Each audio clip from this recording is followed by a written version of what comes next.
Wow, this is Terrence Gangster Williams, aka OG Giggity. I have a podcast called Cavity Cap, and I'm asking you all to please subscribe to it.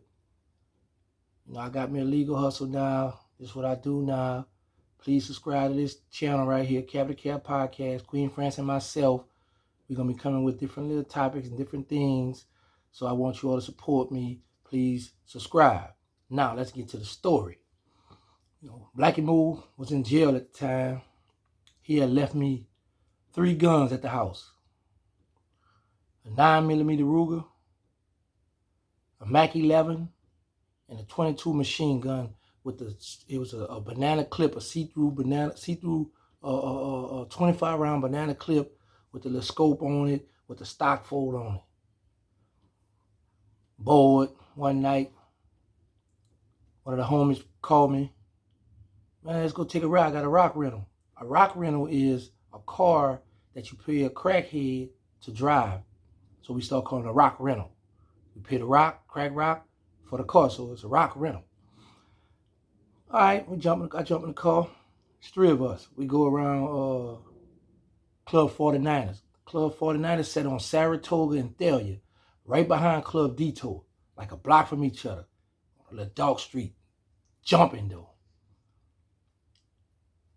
Pull up, get out, hanging out, nice crowd out there. No police around. None whatsoever, y'all. So, I'm just hanging out, checking out everything. At the time, juvenile had made a mistake to release me. The juvenile prison system, they had made a mistake to release me. So I'm out and about. A guy come walk up to me from the Methamphetamine Project. He said, "Gangster." He said, "Don't look." But it's a guy across the street telling everybody to get out the way because he about to shoot you. He said, "But don't panic, man. I got your back." He had on a turquoise nylon white beater. He turned around. He showed me a 45 in the small of his back. I was like, okay, I got some protection. So he said, but he walks across the street by the club. Because picture, okay, 4 corners. You see how these 4 corners right here? I'm standing right here on this corner right here. The club is on this corner right here. The guy is on this corner right here, facing me. I am looking straight ahead across the street. Well, the action and where everybody at. Now the guy with the 45, he walks off. So I'm like, where he going? He told me he got my back, and the boy told me about to shoot me. I need to pick. I don't have a gun on me at this time. I'm not thinking that I come home from juvenile jail, and I'm not really beeping at this time, heavy. But the Magnolia in the 10th ward, where the 3rd ward in the 10th ward is at war from Coin Dance from those times. So I played off, but I looked to the left, and I noticed there's no cars parked right here. There's nobody standing over here. And I'm realizing I'm standing over here on this corner by myself. So I played off, I turn around, look over to the right. Y'all know how them pictures I be having, how some people making fun to me, I be still doing them jail poses, how you squatting and you kneel down. Well, the guy is kneeling down with a chrome revolver in his hand, facing me like mean mugger. Look, I'm like, what's wrong with this? But I remember him from Coin Dance, and he was a leader in the dance. So I'm like, oh man, he a shooter, he'll go. I might be about to kill tonight. So I walk across the street to the club. I'm like, I'm about to go in this club because there's a few killers out the methamphetamine in this club, and I'm like, they might be strapped. They might have a gun on. I'm gonna ask one of them to give me a gun. But then I was like, nah, because if I walk in this club, and if this guy really who I think he is, then he's going to wind up shooting me in the club because there's no police around at this time. Then the other dude who with my partner, he like, man, I got your back too. He got a revolver. So I'm like, all right, that's what's up. So my homeboy, I said, yo, man, go get the car. He go get the car. He pulled back up. I jump in the back seat. I said, oh, this boy let me get away. I go back home, run inside. I grab a 9mm Ruger. Run back, jump in the car, go back around the club. Now we coming up. We turn off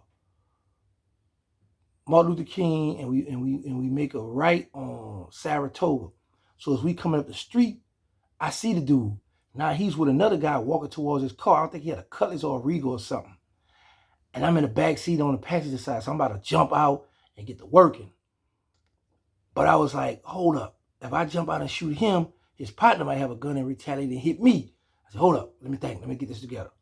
So it happened, a guy out the Melf called him, so the guy was on this side of the street going to his car, and he got distracted and turned around and walked back on that over here on the corner where I was told you I was standing at. But there's a car parked right here facing now. So he's not actually on the corner where I was at, but he's on the side street light right here. And what I did was I slid over to the driver passenger side now. Dropped the window down.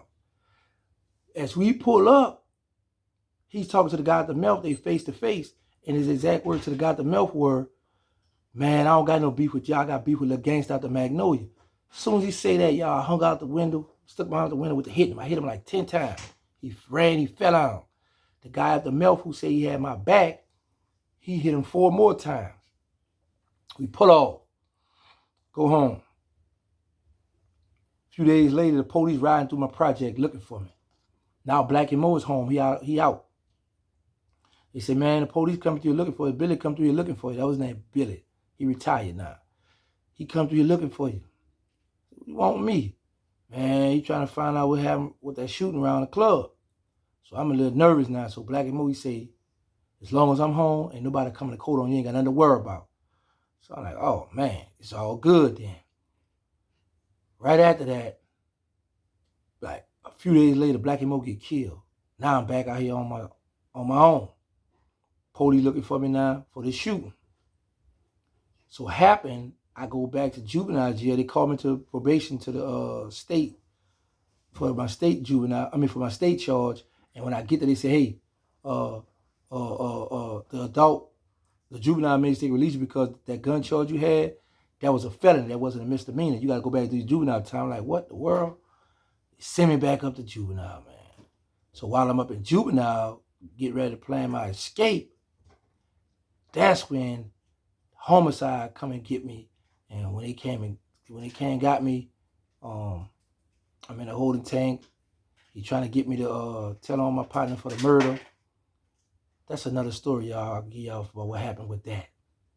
Yeah, that's what I'm gonna do. I'm gonna stop right here. So this is what I need you all to do. I'm gonna need you all to stop what you're doing. Go subscribe to Cappity Cap Podcast. This is how it's spelled. CAPPITY CAP. Cappity Cap Podcast. Subscribe to our podcast. Queen France and myself. We're gonna be doing Vent Tuesdays, One Night Stand Wednesday. We just thinking of different things to do on our podcast. And we're gonna be giving away gifts and stuff. You know, I'm out here having fun, doing stuff legal. So please support me. Please subscribe to the channel. I got it written up back here on my board back here. Y'all see I got it up there. I try to do the best I can. Holla at your boy. 1, to be continued.